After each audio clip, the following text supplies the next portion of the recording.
Morgan? Morgan, where are you? She's fixing her hair, Okay, we're and not then she'll having be this good in to go. bed. For everyone who's watching, um, Stop. I just want to say that I'm terribly sorry for the delay, Oh my gosh. and it won't happen again.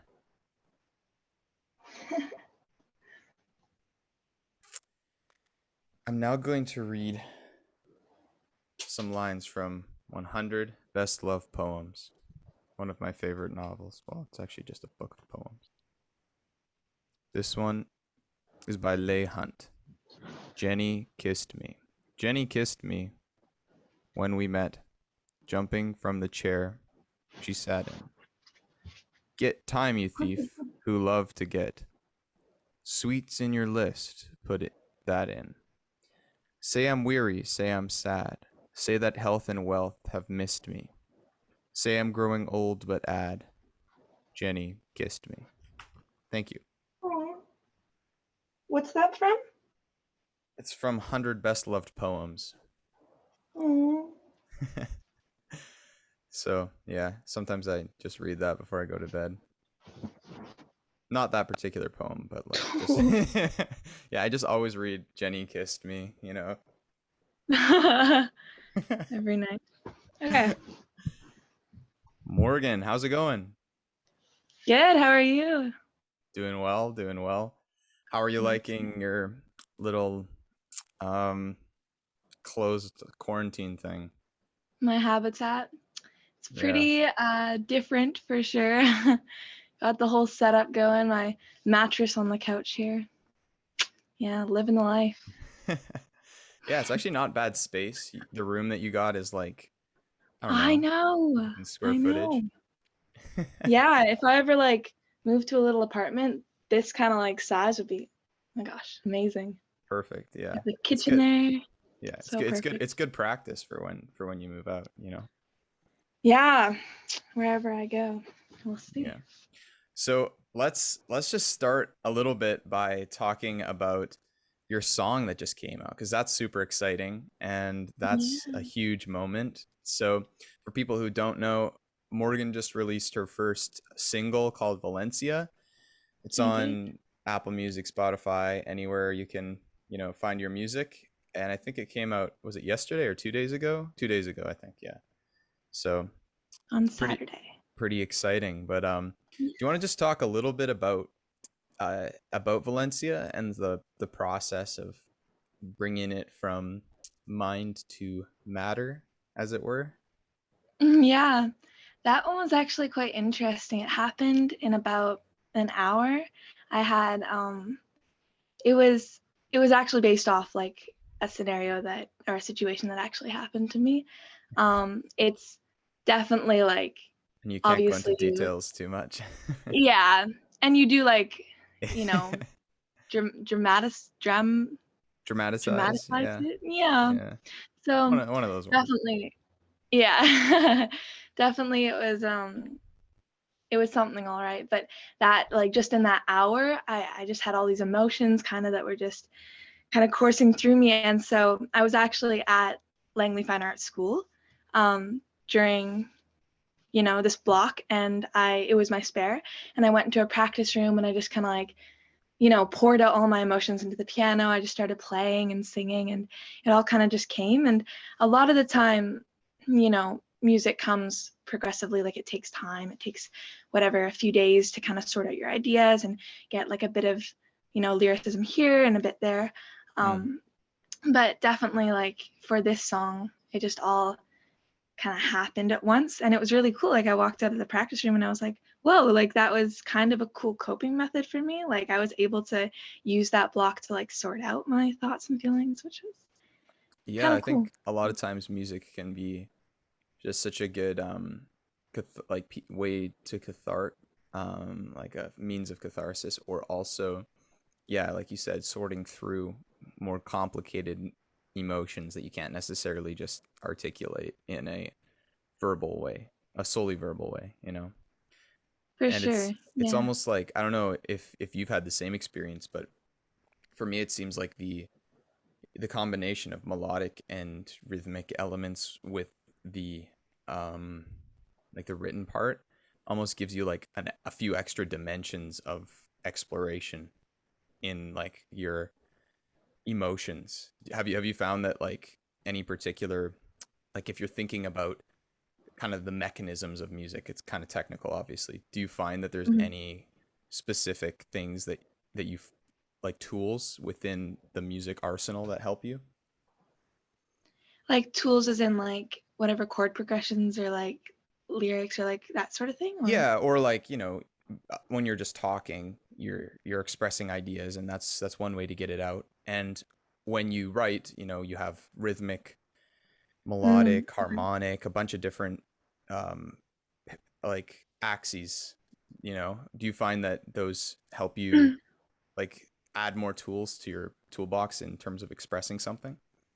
Oh, for sure. Yeah. I remember even for Valencia, I sat down and I just like played that chord progression. And even just in playing those four simple chords, I just started to like, feel the emotions, and I started to like understand myself better and understand my thoughts better and understand the situation better just through like four simple chords. And then I started singing and I started thinking about whatever different like, melodies and runs too.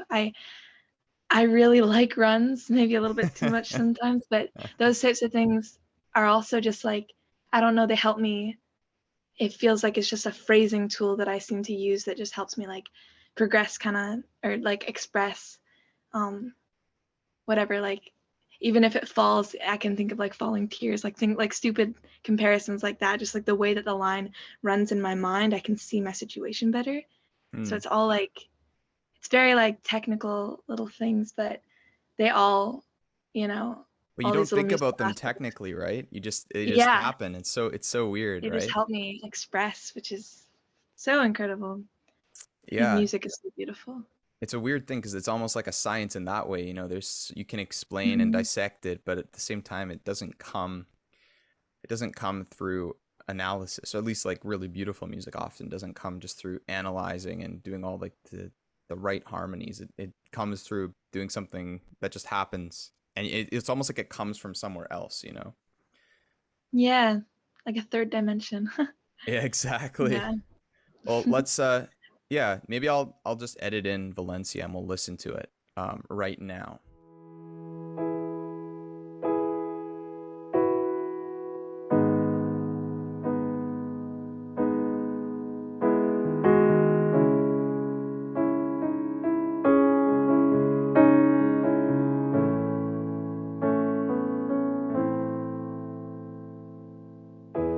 My mouth is dry, it's not my fault.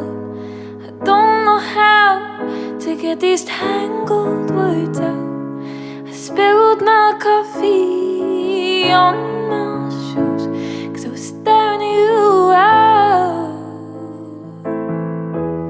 I found the love letters in a treasure chest. They smelled of pine and cheap cigarettes. I see the way she makes you catch your breath. Valencia, what a beautiful name.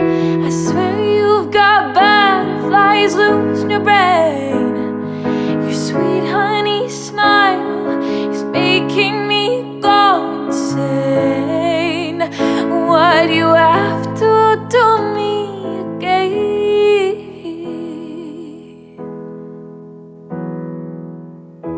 I still ride my feet as you walk by.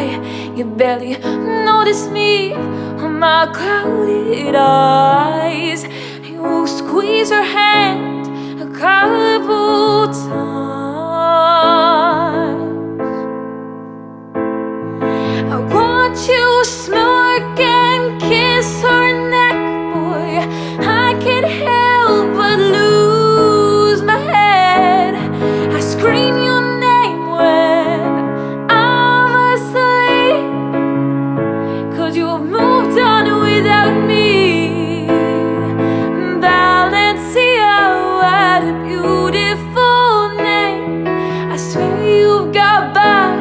always losing your brain. Your sweet honey smile is making me go insane. Why do you have to do me? Damn Valencia, you're a devil, I swear. Pastel glass castles we'd built together are now dashed in my feet that spelled out your name. Valencia, why do you have to do me again? Valencia, you just had to do me again. Oh, you had to, you had to. Valencia, he's addicted to you. He's head over heels if the rumors are true. Just promise me this, you'll love him as much as I do. Valencia.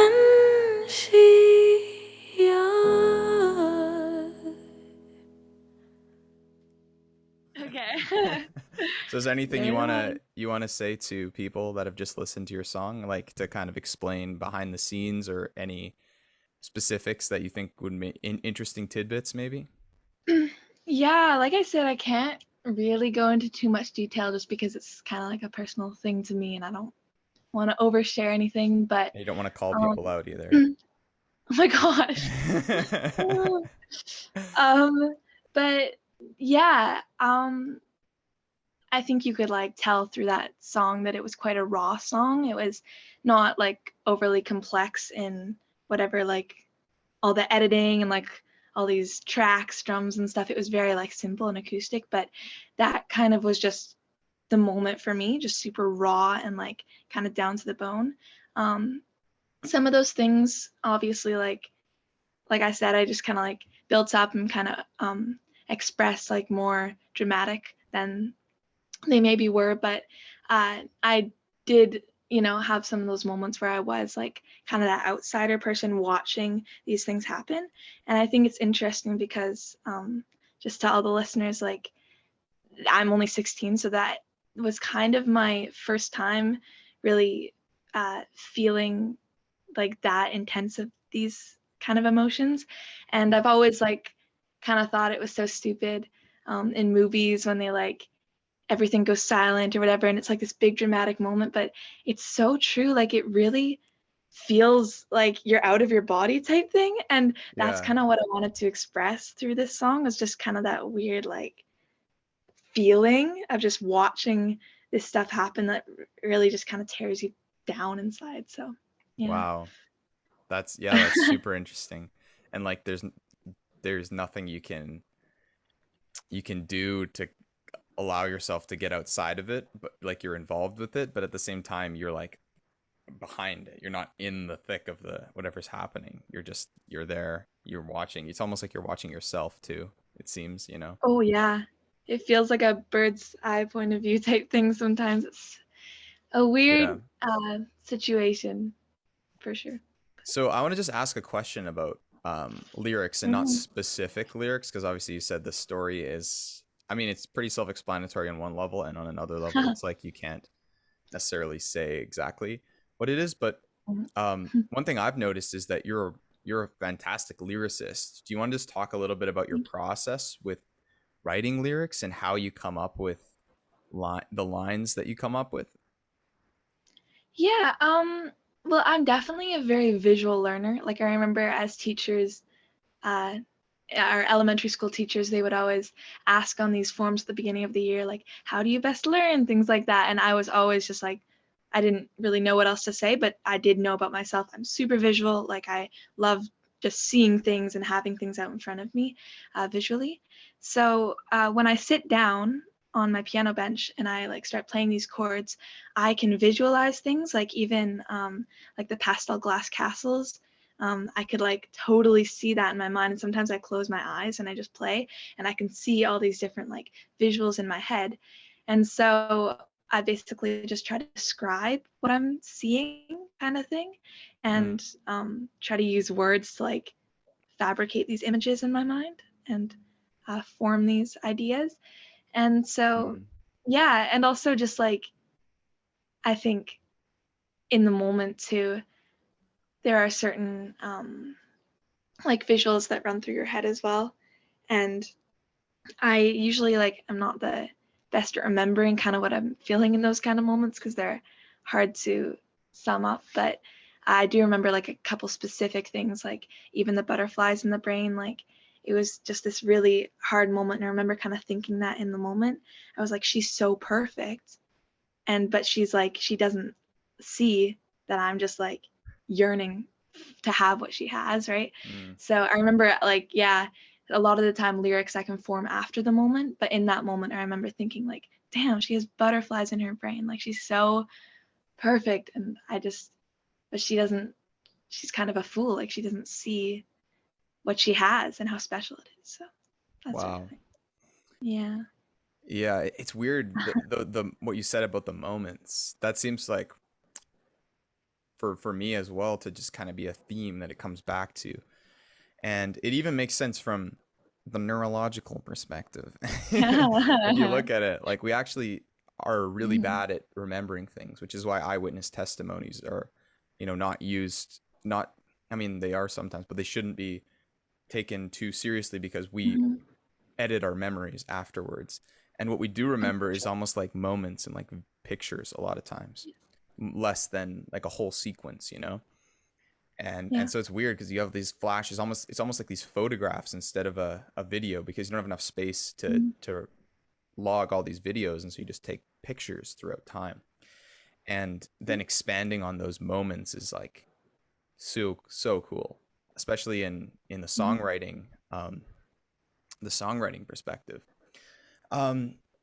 Okay, so for my experience in writing, I find a lot of times that the rhythmicity, like rhythmic elements of it, kind of compare to kind of the rhythmic elements in music. And I'm speaking specifically of the rhythm of the words. Exactly what you say, but is important in your lyrics is a good example of great way to say something, but how you say it in terms of which each syllable lines up on what part, and like what you emphasize and what kind of rhythmic elements it has. I mean, you can think back to Shakespeare's sonnets, and it's like, the iambic pentameter and those kind of elements. Do you think about that when you're writing lyrics? Do you think about like the rhythmic elements of it, or does it usually just line up with what you wanted? Do you edit the melody to the rhythm of the words? Or does it kind of depend? Question. I think it varies, if I'm being completely honest, but definitely like, yeah, if I'm being completely honest, a lot of the time when I do write, I'm not thinking very technically at all. I'm just kind of like letting things run out, and then maybe I'll go back. Yeah, and then maybe I'll like go back and be like, oh, like this kind of rhythm would really like emphasize this idea that I'm feeling, and I would change things. But for the most part, I kind of just sit down and like what I do is I play chords, right? I just play chords, or like I play like kind of an idea, maybe like a little piano, like melody, melody type thing, and then I start singing, and a lot of the time, it just kind of like flows out, and I feel like the rhythms and the little technical things just line up with what I'm feeling naturally. Yeah, I think that makes sense. It's very I don't know, hard to write something really meaningful if you're only thinking about the technical side, as we mentioned earlier, right? But it's kind of interesting, just I guess, to think about, especially for people maybe who are non-musicians and are kind of trying to understand the nuts and bolts of how it works. And I think as someone who writes too, it is kind of cool after the fact to look back on it and see like, oh, like why does it work, and what are the technical elements of it. But it's not, it's like you need to learn the rules, you need to know how to do your scales, and you need to know like that, if you just do a fourth harmony, the entire thing, it's probably not going to sound super sick. Like those kind of basic Yeah. things. Yeah. And once you get beyond that, I think you can Mm, just, it's like I agree. you just throw different colors and see, what works. Yeah, for sure. Yeah. Yeah. Yeah. So I want to Mhm. talk a little bit just before we move on to some of your other stuff that you're working on right now. Um, you mentioned earlier with the runs that it's something that you do a lot in a lot of your songs, and I do. I found that too with like editing them as well. There's definitely a lot of runs, and you do a good Yeah. job on the runs. They're not. It's not like I have to. Oh. Not like I have to change it or like she went out of tune or something. Um, but Wow. yeah, with your like coming up with melodies, why do you think you you write melodies the way that you do? Like, first of all, maybe talk about how you come up with a melody. You mentioned you start with chords, and then maybe explain a Mhm. little bit about why you use runs and what kind of sentiment you try to capture when you're using those runs. Yeah, so for the melodies thing, yeah, like I said, I just kind of like have a backing track going type thing, and then I just start to sing things and see if they work. Sometimes, like I said, I'll play like a little melody on the piano too, and kind of because then I'm a piano player, so I can visually see like what kind of parts of the scale I'm using, and a lot of the time, like when I just sing, my melodies are kind of simplistic. So if I want to add in like whatever like more of a cool vibe, then maybe I'll play it on the piano to kind of visually like see it Mm. throughout the scale, like on visually on the keys. Hmm. Um, but yeah, I tend to sing it and just see if it works. A lot of the time, if I'm being honest, the first melody that I sing, I just kind of like try to go with, and it's interesting. I feel like once I kind of have a melody that I've sung with these chords that I'm using, it's hard to change it. So if I want to change it, I have to kind of change up the chords Like in a that's weird the way. melody for the song. Once you have Kind of, the yeah, that's yeah, interesting. yeah.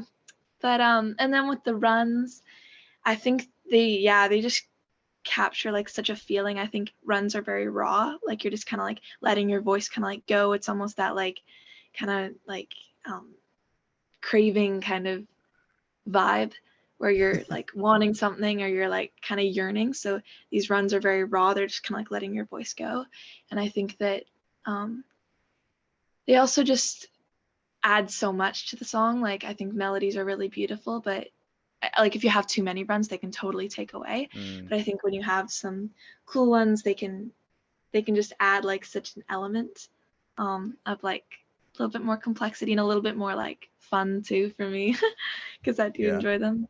But That probably goes yeah, a long way to explain why your melodies work so like with your voice so well, because if you go with the first thing that comes, it's kind of intuitive, right?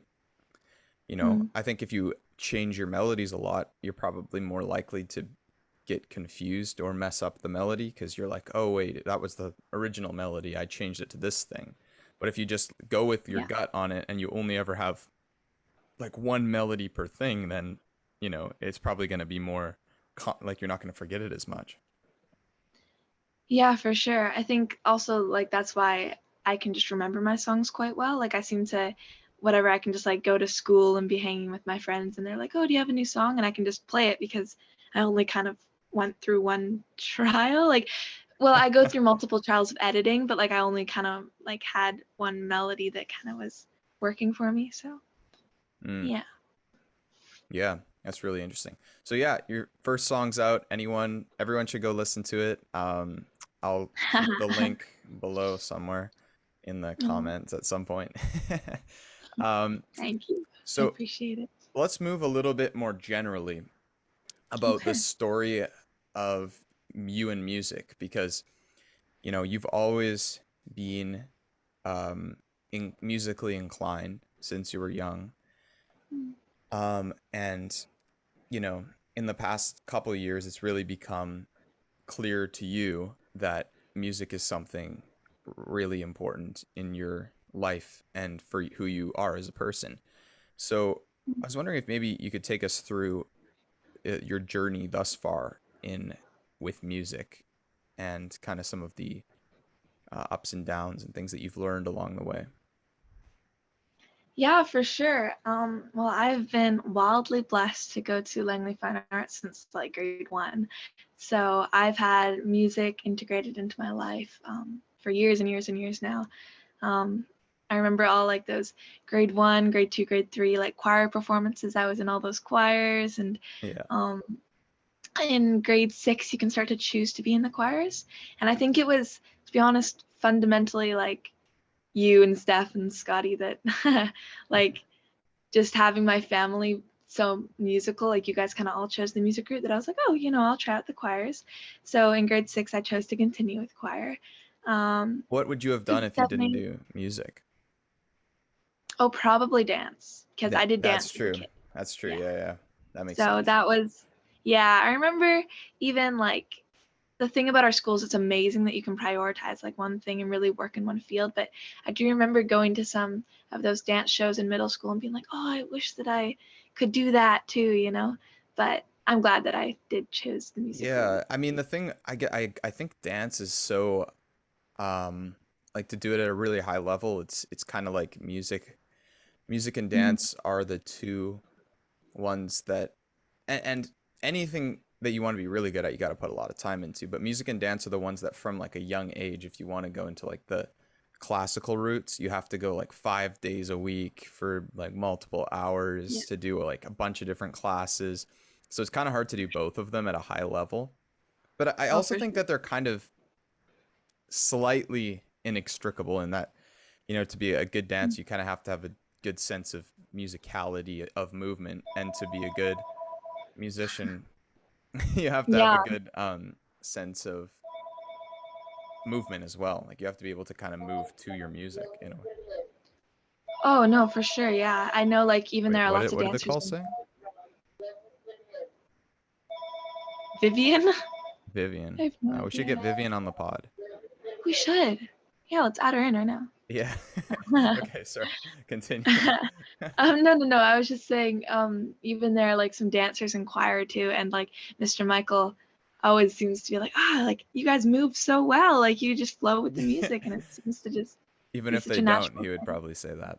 Yeah, probably. I'm just um, kidding. I love the guy. He's awesome. me too. He's Yeah. amazing. But yeah, so yeah, grade 8, grade 6, 7, 8, I chose to do choirs, and then like we had 2 arts, and then in was it grade 9? You have to choose one, I Yeah. think. Okay, grade Yeah. 9, I chose to be a music major, and I did alto saxophone. I did alto saxophone all through middle school and stuff, but definitely recently I've been like prioritizing vocals, um, and yeah, honestly, I'm so grateful. I've been offered many like solo opportunities, many duo trio opportunities at my school. We also have chamber groups when you're in the like actual music major, right? Mm, All sorts of cool opportunities there. I've performed Pink Floyd with my jazz group when I was on alto sax. I've done all sorts of 80s, 90s covers with my vocal ensembles. yeah. In my music major. So thankful for all those opportunities. Yeah, I But yeah. think there's something kind of irreplaceable about finding your people and having a group that you can really feel valued, and uh, just feel that you're able to be expressive and do what you need to be doing. And finding a Oh, I fine arts school is pretty rare. I think a lot of people who don't have that experience, or don't have an experience of having found or had a high school experience or elementary school experience where it's that supportive of the arts, mhm. it's kind of rare. And it's sad that it's rare, because it's such a beautiful thing and really helpful no matter what you do in life. Even if you go on to study medicine, or you go on to study Mhm. sciences, or you go into construction or whatever, I think you'll never regret having had those experiences. Oh, for sure. Yeah. And like music is such a vulnerable thing too, because we're all making mistakes, we're all learning, we're all growing, figuring out how like harmonies work, how like different tones, different colors of, you know, whatever tone, and different uh, phrasing dynamics, things like that. We're all like navigating that each and every single day, and so just being in such a like supportive environment is super important. Mm-hmm. So yeah, I honestly I couldn't ask for a better major and a better just group of people, better teachers. Oh my gosh, the teachers at Langley Fine Arts in the music program. To everybody, you all should go there. They're amazing. So, yeah. There you go. Everyone will go, Yeah. even people who are already retired. Yes. Exactly.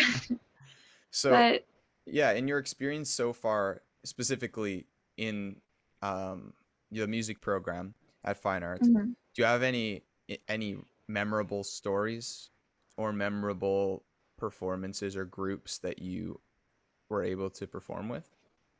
Yeah, I actually do remember it was I think grade 9. I think it was my first year being like a music major independently, because before we had two. Sorry, just to clarify to people, we had 2 majors, and then 4 before that. But anyways, Yeah. um, so it was kind of like the first year that I was solely a music major, and I was kind of like I said, I like had some second thoughts because I was like, oh, those other majors are so cool, but I loved music. But I remember I was kind of feeling like, like I don't know if this is quite the place for me. Like I guess I'll see this year, figure that out. But it was the first performance, and we did Money by Pink Floyd, and I was in the jazz group, and it was, am I allowed to say names on here? Emma Company, I think there was David, there was Hope, there was You better get all the names or someone's gonna feel Zoe, left I think Zoe. But yeah, yes, it was so long ago, but there was such a great group. I remember that we took off our shoes and we ran around the whole school in our bare feet to get hyped up before the performance, because Money by Pink Floyd is like an intense song. Oh, Frida played the electric guitar and she shredded it. Sorry, sad to say. Sick. So yeah, we had to get like hyped up. So we ran around the whole school. Like all the janitors were glaring at us, but I remember that just like I knew I was in the right place. I was like, this is like Yeah, what I want to do. I want to just like perform and like have fun and like just enjoy music with other people. So that's yeah. so cool. Yeah, it's like I just finished reading a book by Ken Robinson called The Element, and he talks a lot about that, about finding your element, which he defines as the thing that you need to be doing, and the thing that Mhm. you're really good at, and how there's multiple types of intelligences, and people are succeed in different areas. IQ is obviously a valuable metric in some things, but it's not in everything. And yeah, Mhm. it seems like he talks a lot about anecdotal stories that mention things very similar to what you said, where people just realize with this really deep conviction and sense of assurance that this is what my thing is. I found what I love and what I'm good at. Can you point Yeah. back to a specific moment that you felt like that for the first time? Because you mentioned that in the Pink Floyd group, that was one of those moments when you felt like that. But do you have a first one that you can remember? I think my biggest one for like what I want to do now is, sorry, just for people who don't know, is be a singer-songwriter and perform for audiences, right? Like my original songs. That's kind of When that. concerts open in like hopefully not too long. Yeah. But no, that would be the dream. So I remember in my first like kind of singer-songwriter vibe performance that really got me into that headspace was The Fools Who Dream from La La Land, the audition song.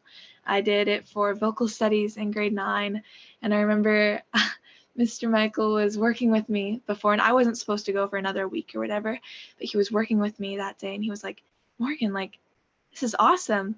And I was like, he was working with me, kind of giving me tips, but he was like, this is like good stuff. So we all went in. We're like, a couple people were going to perform that day. It was like the first out of the next 2 weeks of performances. And he says, to start it off, we're going to have Morgan perform. And I was like, I'm not supposed to go for another week. So I was like a very organized person, so that threw me off. But I remember going up and shaking and being like, this is like so scary. Like I wasn't prepared for this. It was like one of those moments. But I just started playing the song, and I don't even know what happened. It's like I blacked out. Like I can't remember anything. I was just so in the music. But I remember it was such a belty song, and I started belting it. And after, everybody was like, you had that in you, like you shy Morgan had that in you. And it was just a cool moment for me because I got to perform just kind of like off the bat, like I had no preparation, and I just like performed a song that was so raw, and I just got to like see people's reactions to my music, and it was really cool. So yeah. Wow. That's such a cool moment. That's why you wrote Valencia. You were like, I gotta just write another song that's so, raw, and then everyone will. Super raw. Yeah, Wow. exactly. Yeah, that's really interesting that you mentioned finding yourself in a place when it's almost like you blacked out and you couldn't have said the passage of time, and it felt exactly like we both saw the movie Soul, right? Yes. It's and for people who haven't Oh, seen it, there's this uh idea of like going into the beyond, I think it is, like the space or whatever. Is that what it's called? I yeah. think so, something like that. And it's like the Something. like the characters start like floating, and like they're doing their, music or their dance or, Whatever mathematics it or is. whatever it is that Yeah. their element is. And it very Mhm. much sounds similar. And I think that Pixar kind of was brilliant in how they picked up on this, because a lot of people have said similar things to what Morgan just said, but I don't know. It's just something so special that I hope everyone has the chance to have some experience like that at some point in their life. It's pretty incredible. It's like, I don't know. The world is definitely like a very complicated place, but being able to like escape that reality is like such a complex, like interesting just thought that you're like, you are still physically on the earth, but it really is like you're just emotionally and mentally just like in a completely different space. And it's such a special thing. Like you said, I really hope everybody can experience it with whatever they're passionate about, because it's very interesting. Yeah. Or Yeah, multiple things. Some people have multiple things that true. they're passionate Totally. about too. Wow, that's so interesting. So Huh. you want to be a singer-songwriter um, because of your experience in having written songs and having performed and Yeah. having played, and recognizing that you love it and you're good at it, and there's lots of enjoyment that you get out of it, and yet it's still something that is improbable, as a lot of people would say, or not a conventional career, not a conventional approach. So there's definitely like a certain amount of fear that I think if you hadn't gone to fine arts and hadn't had the experiences that you have, and hadn't had the support that you have from different people, it might not have seemed like a possibility. But Mm-hmm. but you've had those experiences, and so you recognize that you might not be a millionaire, you might not be super wealthy, or you might have made more money if you went to study engineering, but it's something that you're good at, and you can do it. So what are kind of some of the things or goals that you have in the next few years to kind of work towards um, building yourself into what you want to be doing? Yeah, that's a good question. I first just want to say, yeah, I think like definitely without fine arts, I don't think I would be in the place that I am now. Like it's kind of, I guess, yeah, weird to like touch on that, but I'd like, I think it's just so special that like school where I'm getting my education. It's just such a special place to me, and a lot of people don't value their high school experience, and I definitely don't, give it justice. But it's a pretty special place, and these opportunities are pretty incredible. And like you said, all the people around me who support me constantly, I couldn't like do this sort of stuff without them. But Mm-hmm. yeah, I think for the future, just like recording a lot more of my songs and trying to like release them. I want to individually get better at like my production and my mixing skills, because I definitely know next to nothing about that quite yet. I can write and I can sing them, but I would really think that would be very beneficial to learn those aspects. Or connect Hopefully, with a producer who can like Yeah. you know, work on that stuff, which would be sweet as well. That's exactly what I was going to say. Hopefully I would get an opportunity with a producer or a production company in the next couple of years if they maybe heard some of my music and liked it or something, and was like able to record with them and just release my stuff there. And I have a lot of content that I would like ideally love to get out, but I understand that too, like with time I might also like write better things, or I might not like the other stuff as much because it'll become more of a childhood like cheesy type song. But it's cool to But get it out too, to document. I don't yeah, know. yeah, Like, I think every artist who's super successful and looks back on their early work, you know, part of them might say, yeah, it wasn't as good, but there's probably a part that looks at it back at it with a certain degree of nostalgia and says, for that time, for it's not 30-year-old me releasing that, it's 16-year-old me that released that song. And for 16-year-old me, that was real and that was honest. And that's all that you can ask in that moment.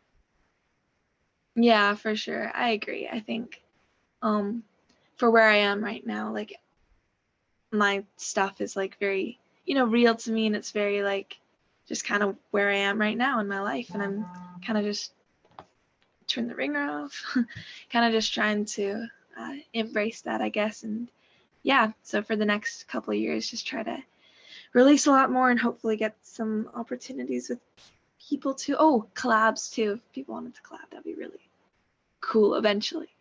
So, Yeah, it's a lot like of not fun. big people, but anybody. Yeah. Big people too.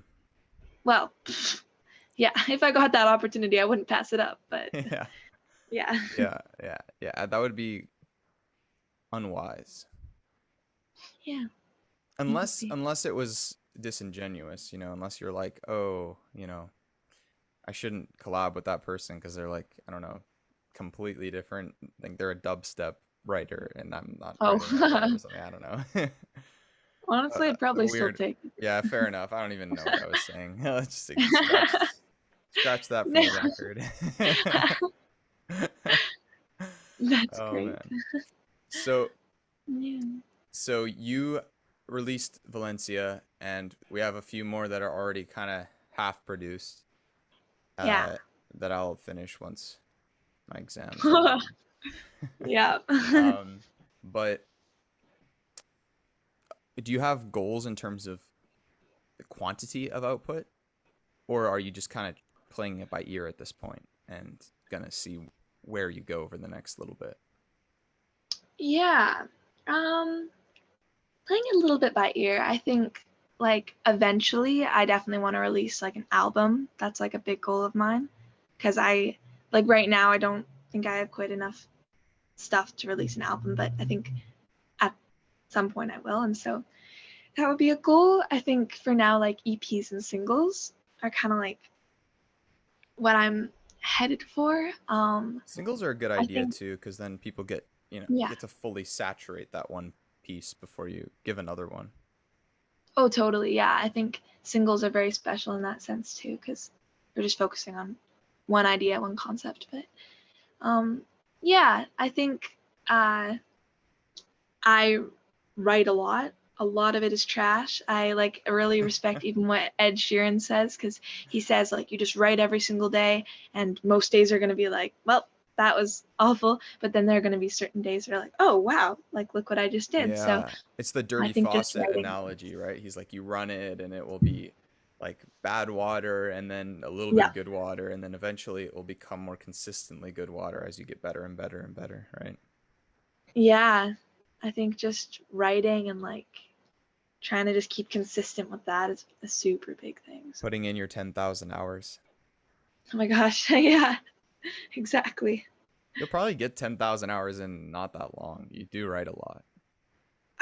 Okay, also to people who don't know, I think we said at the beginning, I have like a little habitat set up right now because I have to be self-isolation. Yeah. Oh my gosh. That was so bad. Yes, that's the correct I can thing. speak sometimes. Yeah, okay. Anyways, yeah, so I have to yeah, just be in my own room for like a couple more days. And so I've been writing like every single day and just like tons of weird stuff, but also tons of like fun stuff too. So yeah, Yeah. Yeah. it's good. And I'm in a different part of the house. You are, to keep away from my germs. I'll say hi to you in person in a few days. Okay. Yeah. Sounds good. But for now, I don't want to see you at all. It's too dangerous. Oh, got the virus. Terrible. Yeah. Anyways. Yeah. So What is happening? I think that's a good plan and a good kind of perspective on Yeah.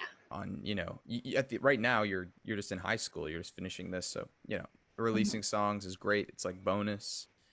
And then once you graduate, then maybe you have to take it more seriously, but then again maybe not, right? Like I don't know, maybe the best thing to do is just to write your songs, right, and then later when you're getting more consistent good water flow, you put them out. But the songs you're writing now are good too, so I don't know. I wouldn't say you necessarily need to wait, Hmm. like you can still Yeah. be good and with your early songs. Like take a look at like Billy or something, or Totally, yeah. or even like Olivia.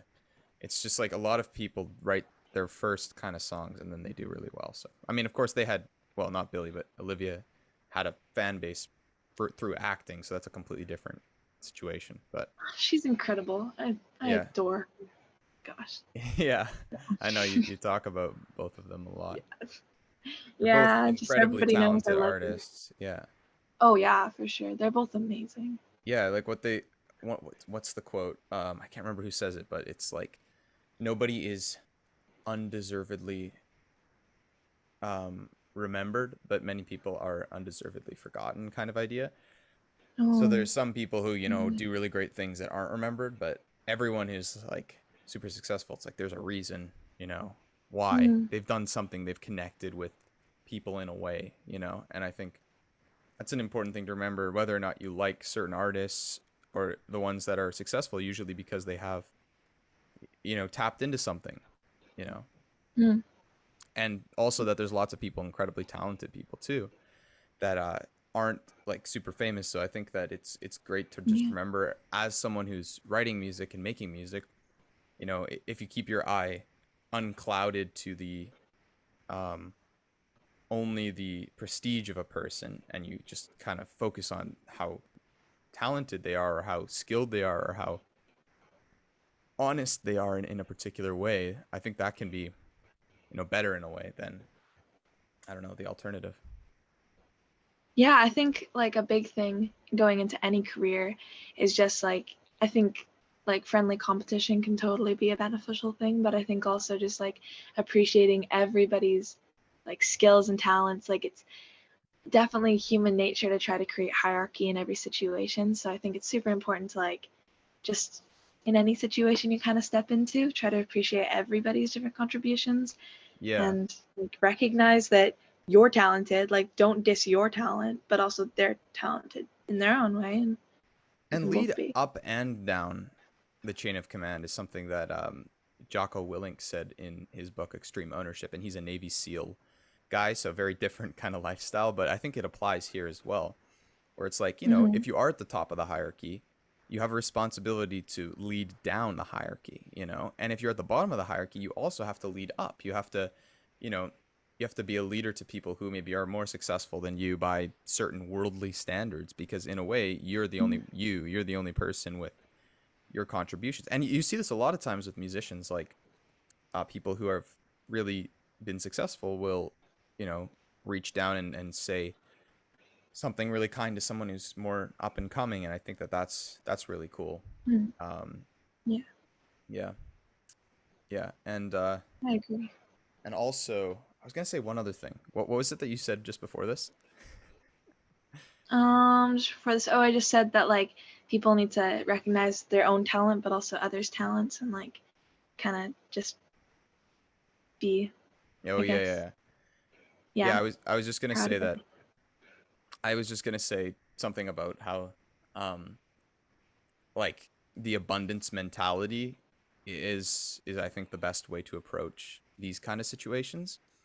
And for people who don't know, Mm. I mean, it's pretty self-explanatory, but I'll explain it anyways. Like the abundance mentality is this idea that other people's success is good for you, and everyone being more successful is good for everyone, as opposed to a more dog eat dog or survival of the fittest kind of mentality, where it's like the only way we're successful is by stepping on other people or rising to the top, right?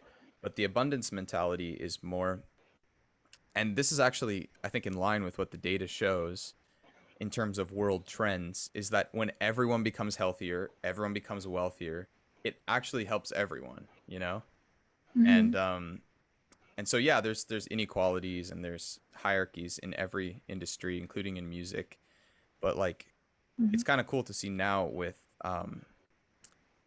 the streaming services how lots of people can find their niche and be successful in their own way. And it just shows that, you know, there Mm-hmm. used to be maybe a few successful artists, but now there's a lot of successful artists, and it didn't hurt anyone. It's not like I don't know, Elton John and Taylor Swift are crying because they no longer have, you know, 800 million listeners. They only have 700 million listeners. It's like that doesn't happen. Like everyone just consumes more. They don't stop consuming other people's stuff necessarily. So, Yeah, for sure. I think like even platforms like TikTok too and things like that are mm, really like big for just young artists who just want to get their stuff out, and like they and might comedians have too. whatever.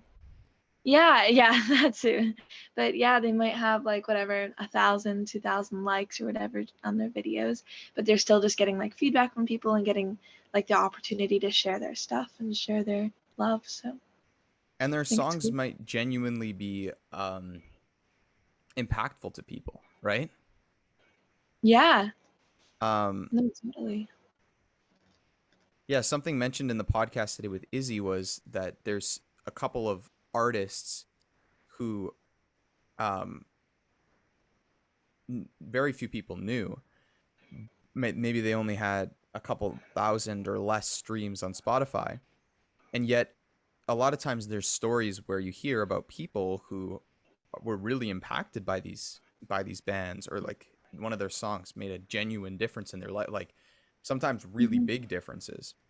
Like something Yeah. that Murad always likes to say is that like art can save lives too, and I think like that actually is true. Like sometimes people are in really dark places, and it's not always the, you know, 100 multi-million dollar artists that are the ones that connect people. Sometimes it's a someone who maybe doesn't have the same impact by the numbers, and maybe they do something else for their full-time job, but it's just kind of Hmm. cool because it's like everyone doing a little bit of art is actually better. It's not like we shouldn't be threatened by, oh, that person's making songs too. That's like, no, that's Yeah. great, that's awesome. Everyone should make songs. Everyone should, you know, try to make the world slightly better in their own way. No, I totally agree with that. Yeah. And music is, or like art in general, but I think music too is like just such a big thing for people like to cope kind of thing. It's like a very big Mm, coping method. And so, even like a song can whatever have like a couple hundred streams, but if it affects one person and it helps them see the world from a different angle, or it helps them like get through a tough breakup, or it helps them like whatever cope with the loss of somebody in their life, like that's huge. Like your vulnerability and putting your heart out there helps somebody else like figure out their situation. So it's kind of cool. yeah, Yeah. yeah, definitely. I definitely feel the same thing. Okay, so I've talked about your past songs, your past mistakes. Hmm. No, I'm just kidding. Um, Wow. I just Yeah. thought that that's like a line in some song, but whatever. Um, yeah, so we've talked about your Valencia and some of the Hmm. songs and experiences you've had at Fine Arts and some of your goals um, as a songwriter. I just Hmm. wanted to ask a little bit maybe about impact, especially in light of that little tangent that we went on. What do you think Hmm. the biggest kind of impact that one can have as an artist is, and in your goal, in your view, what kind of impact do you want to have, or do you want to be remembered for in a way through your art? I mean, you're only Yeah. 16, so I'm not saying like this isn't like your final test, and if you whatever you say stands forever. But like at this point, you know, what do you Yeah, think? yeah, no. I get that.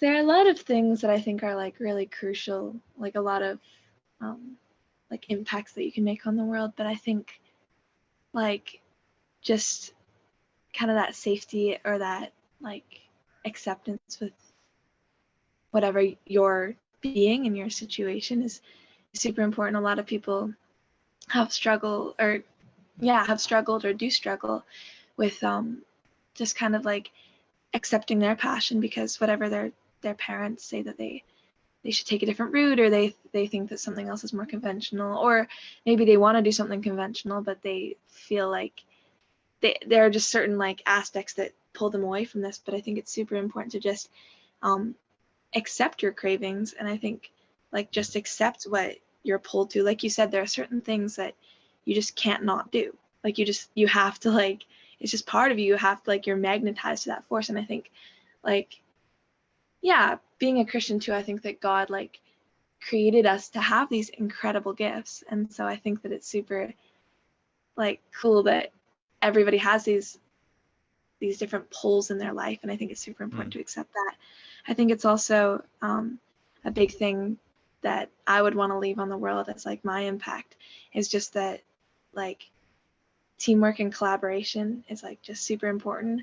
I have been struggling recently because I've been like getting kind of down about a certain thing, and I'm like, I don't want to get into details, but essentially like I'm just thinking in my mind like, oh, like I should just be alone, like embrace my independence and just be alone forever. But I think it's super duper important to just like to just like be a team and like collaborate with other people and use, like I said, like your different artistic whatever gifts and your different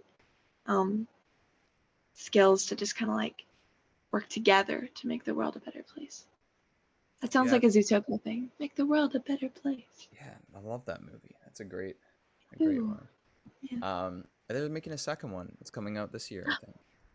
No way. Yeah, I think it's in like November or something. Yeah. Trust me on my Disney trivia. I knows.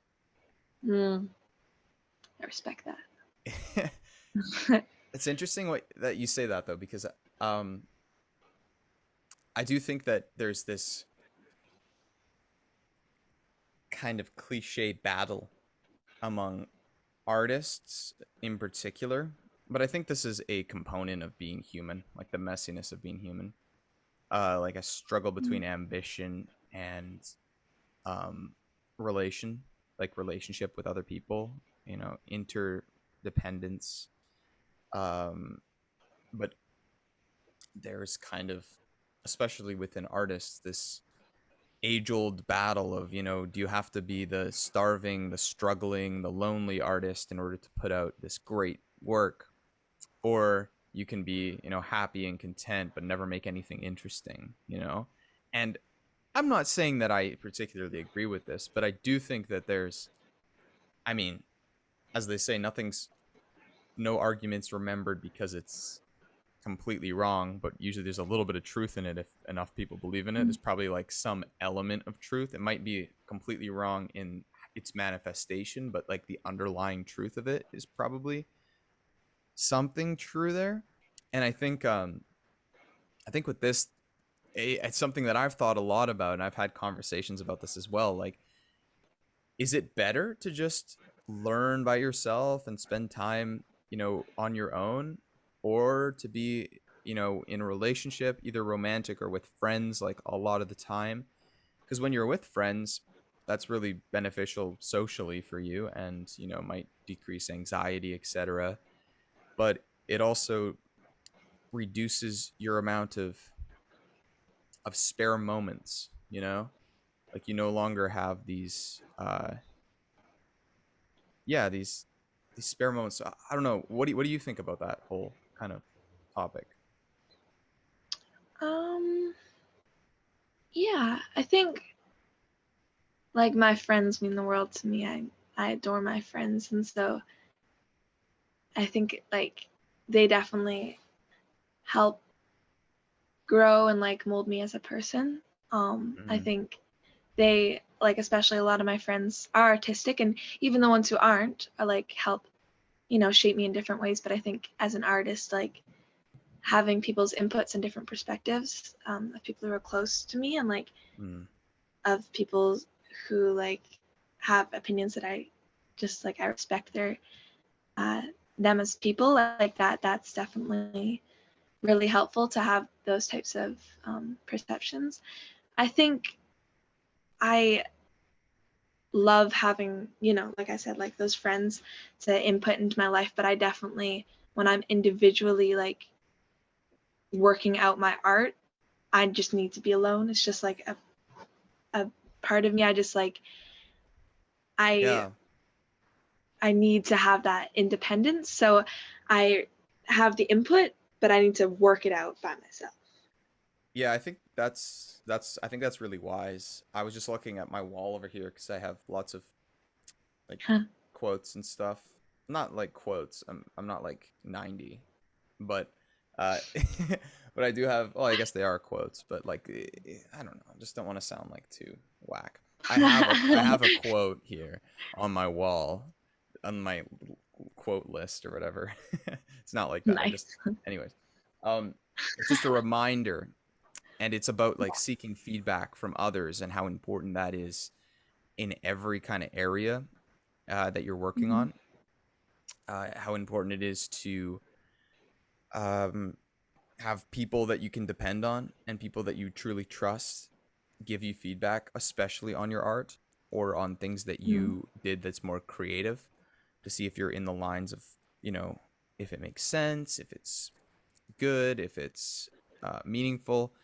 And I think, like what you said, yeah, that's super important. But the problem, it must just be a balance, like everything, because you do need time by yourself. You need time alone, and you need to find some time where you're bored. You know, I was reading a quote by Ralph Waldo Emerson the other day, and the quote is, "Guard well your spare moments. They are like uncut diamonds. Discard them, and their value will never be known. Improve them, and they will become the brightest gems in a useful life." And I think for me, that quote just really resonates with the idea of, have these spare moments. If you're reliant too much on your friends to give you validation, and or you always go on social media every time you have a spare moment, or you're calling your friends all the time and you never let yourself, just be alone. I think that can be damaging, but it can also be damaging if you're only alone and you never let yourself experience any happiness with other people, because then it can get really depressing too. Yeah, I think it's like you said, and I think even like, not to call you up, but even like for your nature, you're somebody who loves to be busy, which is like really cool. Like, I even remember in like high school you would take on like all those extracurriculars, but I do remember that sometimes when you would have like certain things that you were working through emotionally, you would kind of just like layer up your schedule. And I think that's what a lot of people do. I'm guilty of that too. And I think it's it's a coping method, but I think it's super important to give ourselves time to just sit in the moment, and even though it hurts, just like work through our feelings and just like sit down and just like try to like, instead of just continually pushing them off, just like actually try Yeah. to work through that. I hadn't really thought about that, but I think you're right. Like busyness is another form of just procrastination sometimes. And there's like, there's genuine busyness where you have a lot of things going on and you're working towards things you're really passionate about, and you're busy and don't have time in that moment. And I think that's fine. But I think that if you're chronically busy for many years and you never give yourself time, that's when things Mm-hmm. get dangerous. Like you might have a 6 month or a 2 year period when you're, doing your master's degree and, trying Yeah. to raise a family or some crazy thing, and you're busy, busy, busy, or you're starting a business. I think you need to give yourself time to think. Even people who are ridiculously busy, like Elon Musk, I think he gives himself Mm-hmm. a good amount of time to really think, and it comes across in the projects that he chooses to take on, right? Yeah, I So, 100% agree. but yeah. And as an artist, I think that that is even more important, because what you're doing essentially is you are making things out of what it is to be human, right? And so you have to give yourself time to experience it, but you also have to give yourself time to reflect on it. Otherwise, you're just writing a song or doing something that everyone gets and is just boring and is just another, you know, typecast sitcom type situation where it's not particularly interesting, you know? Yeah, I agree. I think, like you said, like just those human experiences, like the only way that you can create something that's, I think, really meaningful and impactful is to live those experiences. And I think like that doesn't necessarily have to be a heartbreak or have to be like a romantic situation. I think a lot of people think, oh, like the only way that I can live and really create raw art is to actually go through that. But you can, whatever, like go through something in your friend group. You can go on a trip and be like impacted that way and like write about that. But I think just experiences are really like the building blocks of art. So Mm. yeah.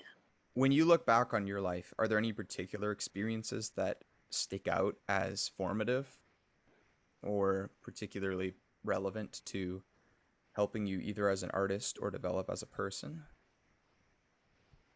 That's a good question. Um,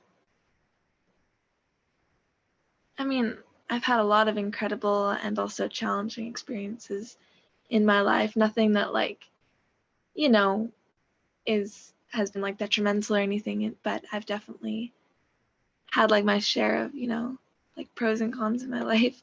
Um, I think I think like even places like camp and stuff, this might sound cheesy, but that definitely gave me the opportunity to learn how to like collaborate with people and stuff. And I Mm. think that I remember writing a couple songs because I worked the whole summer at camp, so I had lots of time like where I was just in that environment. And I remember writing a couple songs there about just like kind of everything. Like I learned so much, and even just in that summer about, like I learned about what it felt like to have whatever like crushes and what it felt like to make friendships and what it felt like to be hurt by somebody and what it felt like to, get to know a kid and just like even I remember I wrote this song about a kid and he had um, a balloon in his hand and he let it go and it floated up into the sky and he just like looked at it and he just like turned to me and he was like is it going to be okay? And I was like, what do you mean? And he was like, is it going to be okay? And I was like, oh yeah, it's just gonna like keep floating forever. I knew that it was gonna pop, obviously, but just like the mind of a kid is so special. Like something like that. I don't know. I just feel like moments like that make me like wish that I was a kid again. Yeah, and there's Yeah. something incredibly, I don't know, deep about children, you know, and about like the way that they Yeah. think about things. Even something as simple as that story that you just said with the balloon, like that immediately Yeah. hits me with like 1,000 images and all these ideas for potential Yeah. metaphors or like, and it's something so simple, but it's something that almost there's a certain degree of unpredictability too, that an adult would never say something like that, and that kind of Yeah. moment would never happen except from the mind of a child. Like, I don't know, it's so interesting. Yeah. No, I agree. I remember just like looking down into his eyes and being like, this kid, like his mind is just so like beautiful. Like there's nothing that's constricting it. It's just like so like he's just like, is the balloon gonna be okay? Like he just cared so much about this balloon floating up into the sky.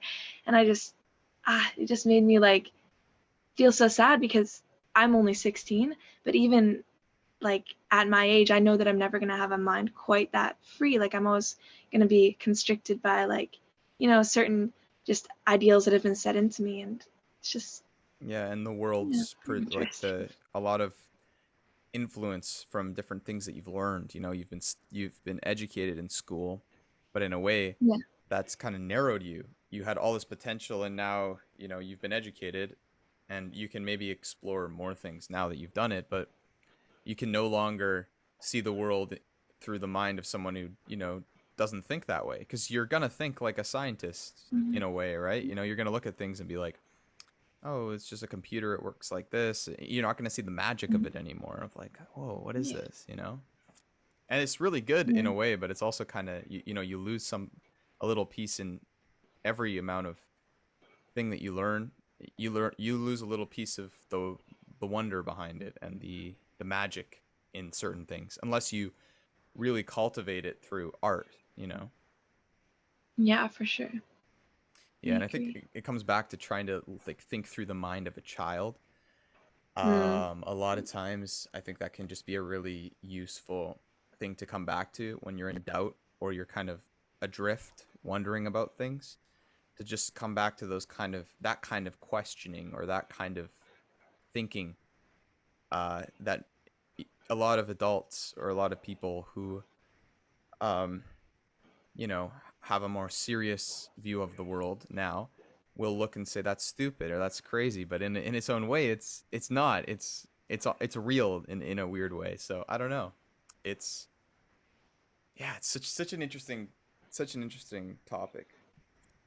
It is. I think one thing that I really want to do in my life is I don't know if you've seen that TikToker, but there's a TikToker that he goes to like a kindergarten or like a daycare place and he interviews all these little kids and he's like Samantha, are you smart? And then Oh yeah, like she's yeah, I yeah. love that guy. That guy's so good. Yeah. Yeah.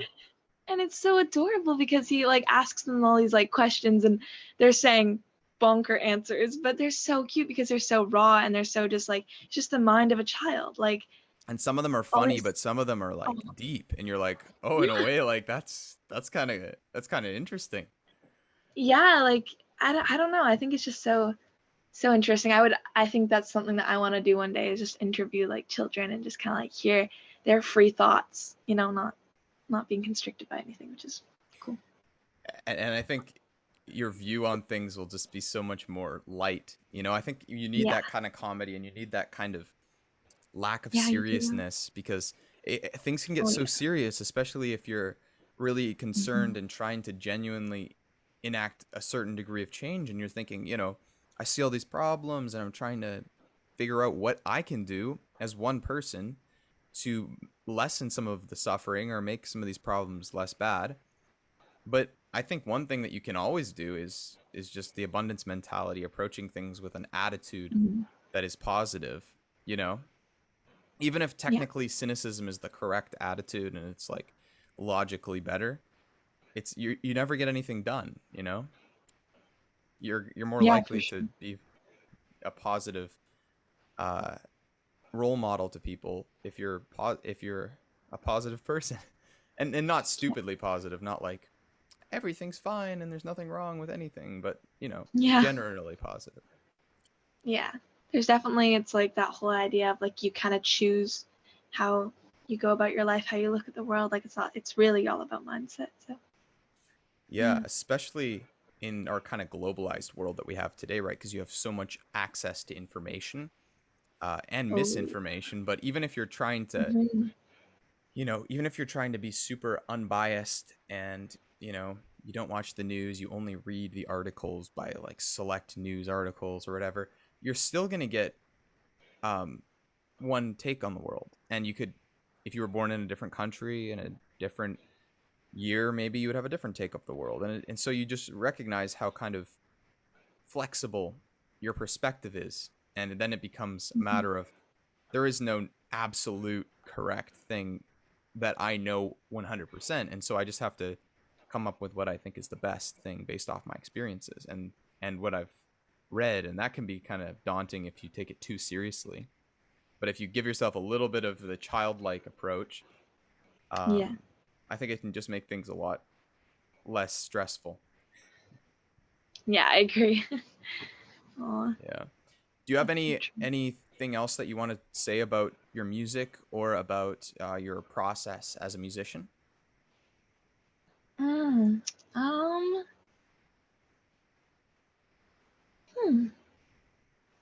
I guess just also like just to say again that like a lot of my songs are flunks, right? And I think it's important to remember that art you go through a lot of trial and error. And I've had a lot of times where I've like sat in my room with my guitar for like 2 hours and I come out and in my mind I'm like, that was a wasted 2 hours. Like I didn't do anything that was like, that actually had a good result, right?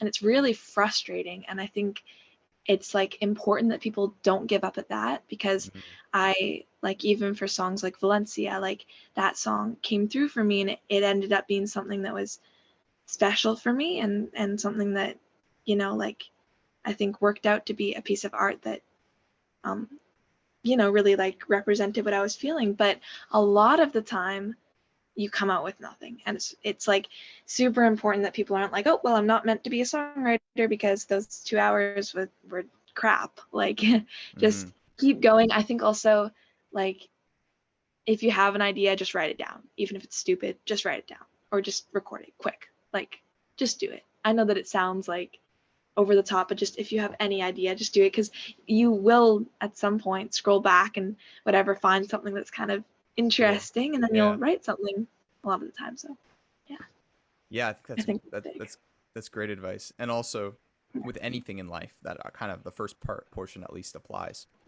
I mean, you know, connect with certain things and other things don't give up just because you struggled at something. I think there's a good reason to quit something, and there's a bad reason to quit something. And a good reason might be that you genuinely hate it, and it, you know, destroys your soul, and it's detestable to you. In that case, yeah, maybe you should quit it. Like, if it's something that, you know, you wake up every morning and you're like, this is making me genuinely and deeply and unhappy. But then there's the other side where this is hard, you know, it's not coming to me easily, but I love it, but it's, you know, I'm failing at it. And that's not necessarily a good reason to quit, because, you know, I was watching one of the Nobel laureate dinners where all the laureates sit around a table and discuss some things that they learned. And one of the physics laureates from, I think, the 2017 one mentioned how he flunked out of MIT, like he failed, and then he just started his career and he won the Nobel Prize in physics. And it's like, if anything was something that you would expect someone would need to have been very successful in school, it would be physics or math or something like that. But I think it just shows that, you know, you might not be successful right away, but if the way your mind works is ingrained in this particular approach, then, you know, nothing ventured, nothing gained. If you love it, even if you're not doing super well, why not keep it going, right? Until you don't like it anymore. Yeah, I agree.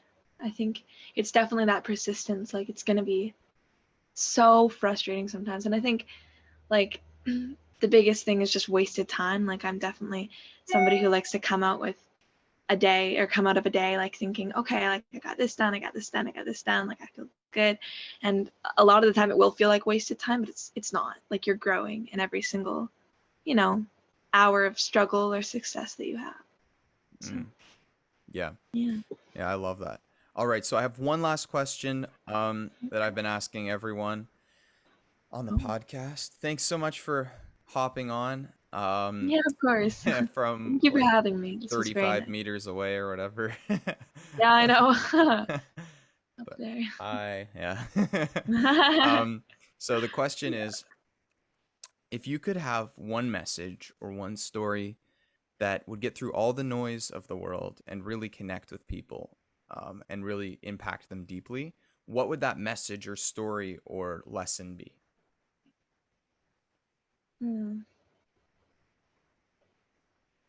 Oh, that's a good one. I think I would want to get across that we are made of emotions. Like, we are fabricated of all these feelings and all these moments and all these memories and all these, you know, successes and challenges. We are like a being of, like you said, like, we're just made of moments. But we shouldn't define ourselves of all these little times, because even like that situation that I based Valencia off of, it created something beautiful, but it was just a moment, and it was just like a situation and something that hurt me, but it doesn't define me. And so I think as being an artist, like, you need to definitely, like we were talking about, like, you need to put yourself in situations and explore and be in all these scenarios in the world, and like just have experiences. That's really what makes us people, just these experiences, and, you know, makes us artists. That's what we can really use to create this art.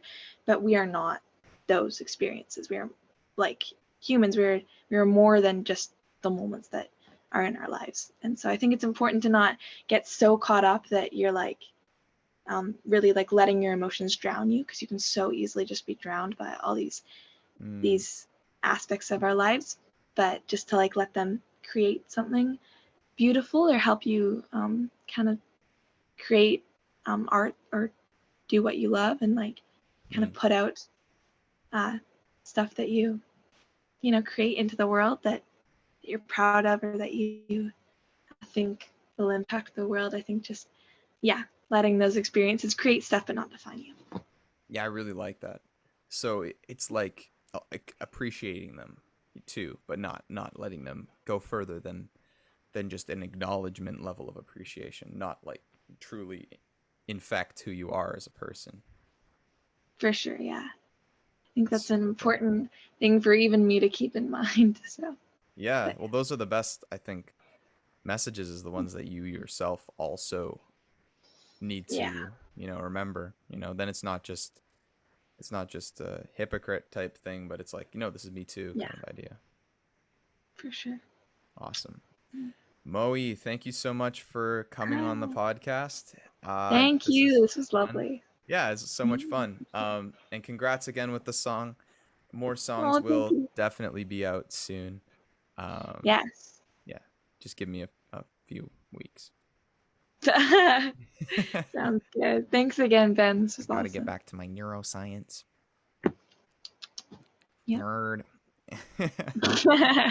All right. Exactly. Thanks so much for tuning in, everyone. I hope that you got some value out of this and enjoyed this podcast. I'm just going to play Morgan's song one more time, so if you want to listen, feel free to here or wherever you get your music. Have a good one.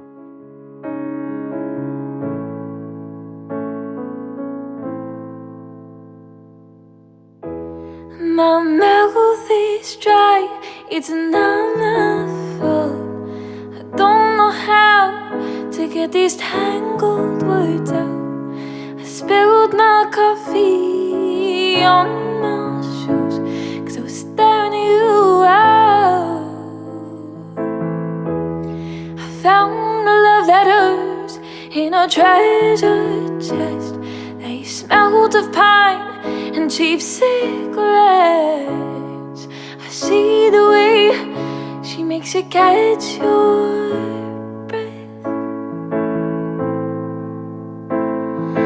Valencia, what a beautiful name. I swear you've got butterflies loose in your brain.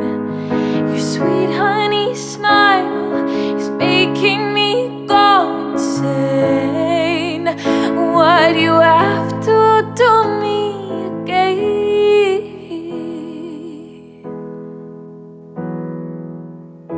I still ride my feet as you walk by. You barely notice me on my clouded eyes. You squeeze your hand a couple times.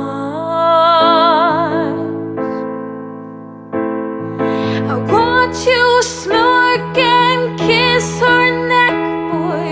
I can't help but lose my head. I scream your name when I'm asleep, 'cause you've moved on without me. Valencia, what a beautiful name. I swear you've got butterflies loose in your brain. Your sweet honey smile is making me go insane. Why do you have to do me? Damn Valencia, you're a devil, I swear. Pastel glass castles we'd built together are now dashed in my feet that spelled out your name. Valencia, why do you have to do me again? Valencia, you just had to do me again. Oh, you had to, you had to.